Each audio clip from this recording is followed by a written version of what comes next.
Ce vendredi 20 mars à 19h, le Toulouse Olympique retrouve la Super League. À Ernest-Vallon, le TO13 reçoit Saint-Helens. Après un week-end de repos, les Toulousains ont profité de 2 semaines pour préparer le choc face aux Saints. S'il reste sur 2 défaites consécutives face à Wigan et Bradford, l'entraîneur du TO est sûr de ses forces avant de recevoir le 4e du championnat dans son antre. Peut-être apprendre de ça.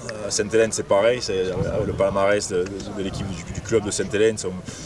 On veut les respecter, mais à un moment donné, quand même, on veut les cabosser aussi parce que on a quelque chose, on sent qu'il y a quelque chose à faire. Et on a fait 10 grosses journées quand même. Et on veut construire, on veut continuer sur la continuité vraiment du début de saison, du bon début de saison. Donc on a voulu bien bosser et les garçons ont été réceptifs et ont bien préparé cette échéance de vendredi soir. Sérieux et concentrés, les joueurs du Toulouse Olympique ont répété leur gamme une dernière fois ce mercredi midi.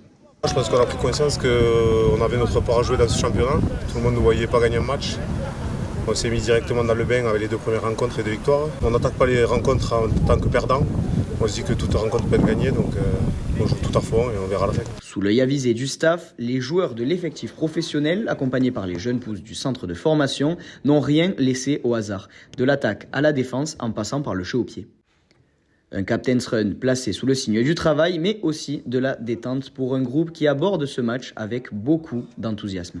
Les joueurs du Toulouse Olympique ont quitté l'entraînement avec leur traditionnel cri de guerre avant de se retrouver vendredi à Ernest-Vallon pour arracher leur auréole à des Saints invaincus depuis 3 matchs.